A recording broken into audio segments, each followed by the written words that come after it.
ஓம் சக்தி. ஓம் சக்தி. ஓம் சக்தி. நம் சித்தர்பீடம் ஏழை எளிய மக்களின் உழைப்பாலும் நடுத்தர வர்க்கத்தினராலும் தான் உருவாகி கொண்டு வருகிறது. இதற்கு எல்லாம் அம்மாதான் ஆணிவேர். நாம் எல்லாம் கிளைகள். ஆணிவேர் கண்ணுக்கு தெரிவதில்லை. ஆனாலும் அதுதான் எல்லாவற்றையும் தாங்கிக் கொண்டு நிற்கிறது.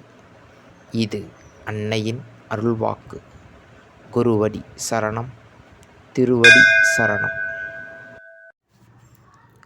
ஓம் சக்தி. சக்திகளே, உங்களுடைய கருத்துக்கள் மற்றும் அனுபவங்களை கீழ்க்காணும் மின்னஞ்சல் முகவரிக்கு வீடியோ வடிவிலோ ஆடியோ வடிவிலோ எங்களுக்கு அனுப்பவும். மற்றும் மறுவூர் மகிமை யூடியூப் சேனலை சப்ஸ்கிரைப் செய்யவும். ஓம் சக்தி.